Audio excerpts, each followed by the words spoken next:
क्या औरतों और मर्दों की नमाज में फ़र्क है, और नमाज में रफ़्ल यदैन का तरीका और हाथ कहाँ पर बांधने चाहिए? औरतों और मर्दों की नमाज में कोई फ़र्क है? ये भी फ़र्क किया जाता है अमूमन कि औरतों की नमाज और है और मर्दों की नमाज और है। देखिए अल्लाह तबारक व तआला ने कुरान मजीद में अक्सर जगह पे या अय्युहल्लज़ीना आमन, तो आमिनात जो है वो नहीं कहा, जो मोमिनात जो है वो लफ्ज़ नहीं बोला, सिर्फ मोमिन मर्दों का ही जिक्र किया। तो जितने भी अहकाम होते हैं वो सारे ही मर्दों के लिए भी होते हैं और औरतों के लिए भी होते हैं।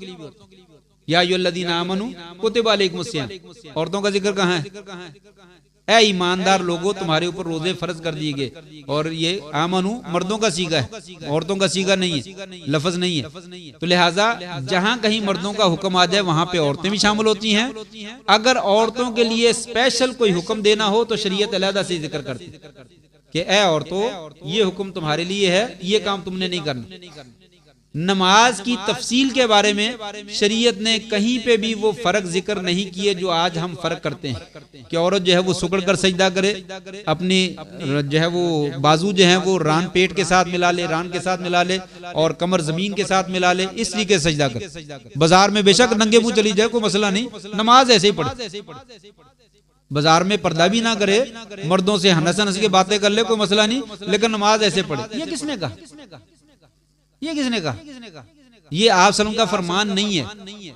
औरत के बारे में ये बात याद रखनी चाहिए। शरीयत ने कहा घर की नमाज औरत की मस्जिद की नमाज से क्या है?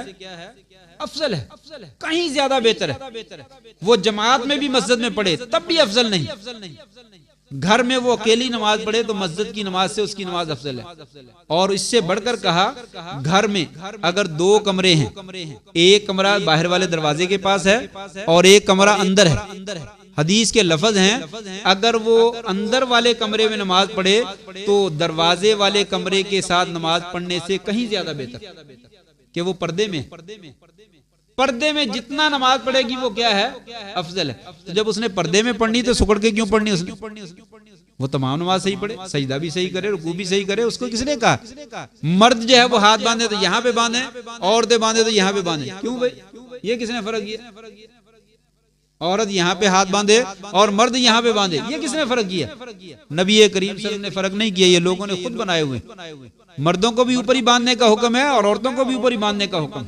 लिहाजा मर्द और औरतें जो है वो एक जैसी नमाज पढ़ें। शरीयत ने जो फर्क है वो जिक्र किया। शरीयत ने कहा औरत की नमाज दुपट्टे के बगैर नहीं होती। औरत की नमाज दुपट्टे के बगैर नहीं होती। सर नंगा हो तो नमाज नहीं होती, इसलिए औरत को सर ढांप के नमाज पढ़नी चाहिए। और मर्द की नमाज सर ढांप के पढ़ ले तभी हो जाएगी, नंगा पढ़ ले तभी हो जाएगी, कोई मसला नहीं। सर नंगा है तो कोई मसला नहीं है।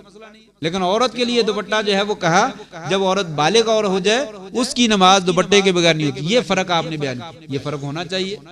पाँव औरत को ढांपने चाहिए, जिस्म तो ढांपना ही ढांपना है, औरत को पाँव भी ढांपना चाहिए। गालिबन उम्मे सलमा की रिवायत है जब आपने मर्दों को हुक्म दिया कि वो अपनी चादरें शलवारें टखनों से ऊपर रखा करें तो उन्होंने कहा या रसूलल्लाह औरतें क्या करें? आपने फरमाया युरखीन शिबरन, वो टखनों से एक बलिश जो है वो कपड़ा नीचे कर लें, एक बलिश नीचे कर लें ताकि पाँव ढक जाएं। उन्होंने कहा या रसूलल्लाह फिर पाँव शायद नंगे हो जाएं। आपने फरमाया एक बलिश की जगह पे एक हाथ कर लें, एक हाथ इजाफा कर लें, अपने यहाँ से एक हाथ कपड़ा नीचे छोड़ लें। वला यज़िदना अलैहा, इससे ऊपर ज्यादा ना बढ़ाएं। तो औरत को तो नमाज में भी और आम हालत में भी पाँव भी ढांपने का हुक्म है। ये फर्क शरीयत ने किया। वो फर्क जो किया वो हम करने के लिए तैयार। वो औरतें कहते हैं मेरी सलवार सीनी है वह बियाली, मौलवी फैशन।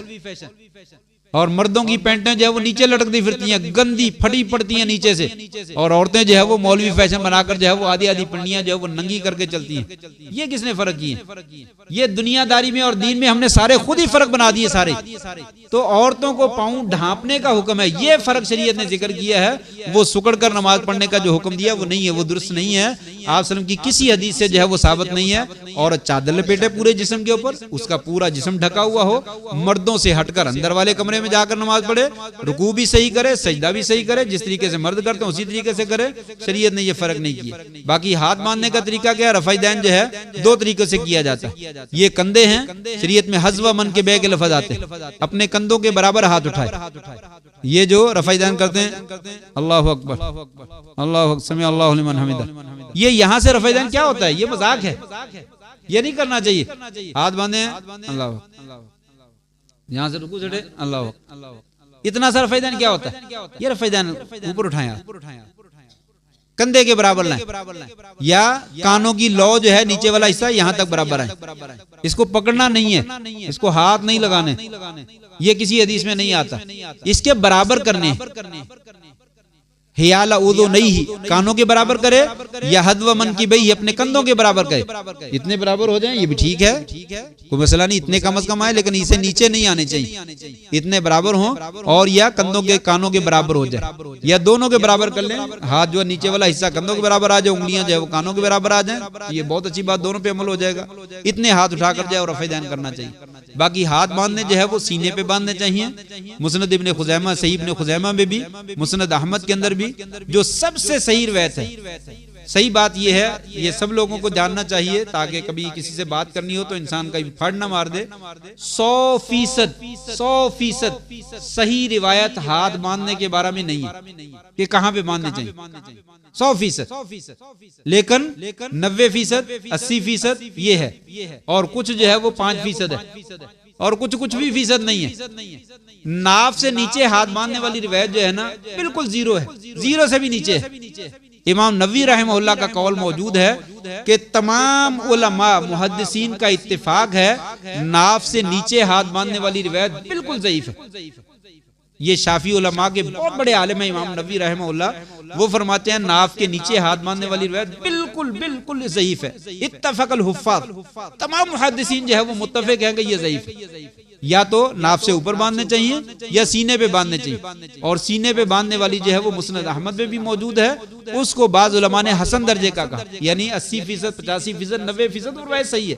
और सबसे ज्यादा वही सही है, जो रिवायतें हाथ बांधने की हैं उनमें सबसे ज्यादा सही रिवायत जो है वो सीने पे हाथ बांधने वाली है। तो लिहाजा सीने पे हाथ बांधने चाहिए, सीने पे हाथ बांधने चाहिए। और बांधने के दो तरीके हैं, या तो हाथ के ऊपर रख ले, ये भी सही है, इस तरीके से बांध ले, या दूसरा तरीका जो है वो सुन्नत नसाई की रिवायत है, हथेली के ऊपर रखे, और जोड़ के ऊपर रखे, और कलाई के ऊपर रखे, तीनों के ऊपर आपका हाथ आ जाए, यहाँ पे आ जाए, ये सबसे ज्यादा बेहतर है। अगर ऐसे भी बांध लेता है तो गुंजाइश मौजूद है किसी हद तक, यानी हाथ आगे ले जाता है यहाँ तक, तो गुंजाइश मौजूद है।